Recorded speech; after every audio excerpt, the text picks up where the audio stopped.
Welcome back to Ozarks Fox AM. We're here with Julianne with Intrigue Journal, and I'm sure she's got something very intriguing for us. How are you? I'm very good, thank you. It's Great good to see you. Great Yes. to see you guys. Yes, Good morning. beautiful as ever. Yes, you look gorgeous. Thank you so much. Well, we are going to do the playful parts of science today. I'm here my goal is to interest you, to pique your interest. Okay. Okay, so the playful and the quirky things of science, beginning with our first manned trip outside of Earth's orbit. And I'm talking about Apollo 8. This was our first go around the moon. So a couple of interesting things happened. The first was a very famous photograph. You might have heard of this. It's called the Earthrise. Okay. Here, just Oh, this beautiful yes. photograph. Okay, this isn't We the have actual one. I chose this because it's a little more colorful. But the original photographer of the original print was astronaut William Anders, and he was on board to film the moon. Now, when they saw the Earthrise, it surprised them. They weren't expecting it. It just took their breath away. He grabbed his camera. The picture became very famous. He has actually said that the trip was ironic because we went all the way to discover the moon, he said, and what we discovered was the Earth. That's Yes, so it was wild. A beautiful, better right? perspective, right? Exactly, yes, that's what it's all about.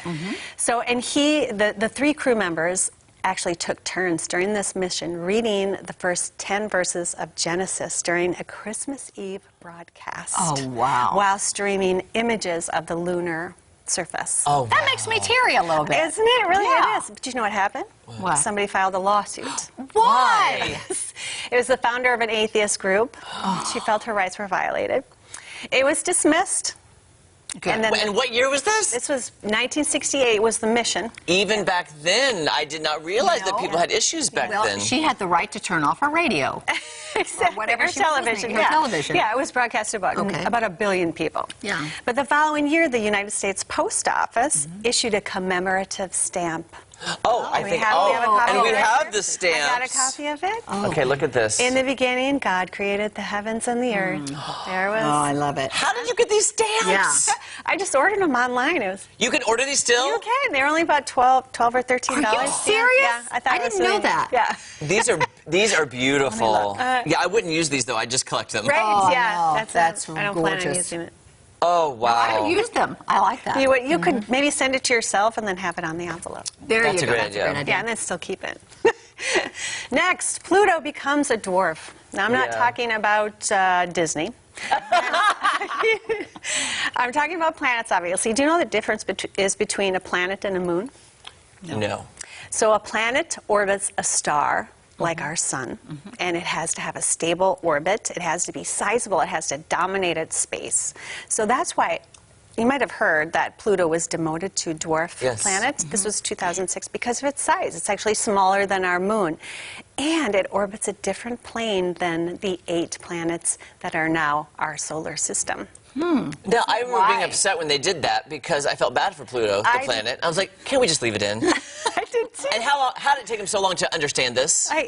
Yeah, I know. We're always I was learning upset. new Pluto's things. a planet. Yes. So here are all the planets. I wanted you to see this to get a better idea of the scale, the size of things. So you see the 4 bigger planets, and they're the outer planets of the solar system. Jupiter is our biggest. It's our gas giant.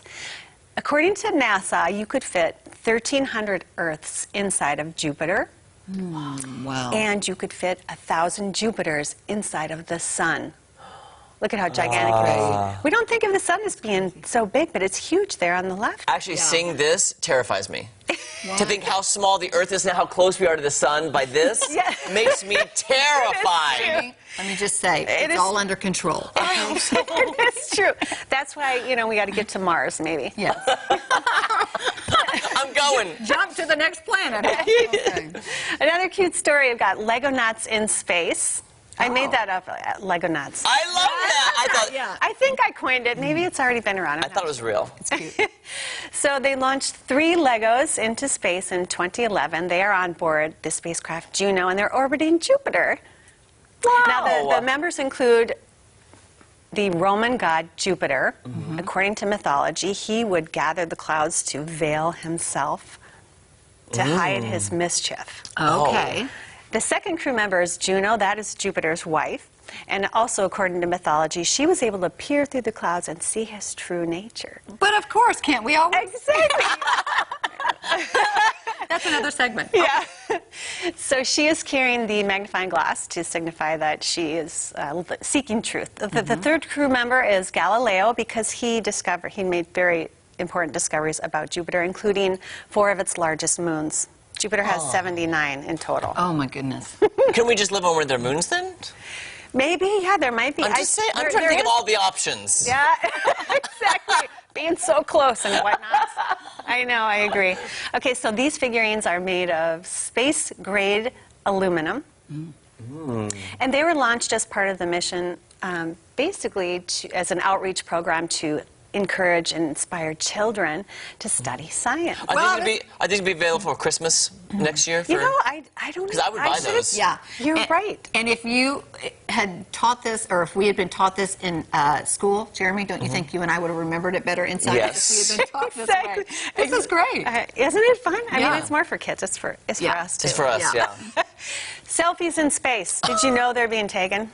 No. They are. And not just by astronauts. But there is one of the recent female astronauts on the space station took a selfie with the moon photobombing, which was kind of cute. I thought you were going to say aliens were amazing. sending us selfies, so I was, okay, that's fine. No. But not just astronauts, robots. So the Mars rover, it's called Curiosity, is a post-millennial. Very good at taking selfies. Yes. Mars is known as the only planet to be solely inhabited by robots.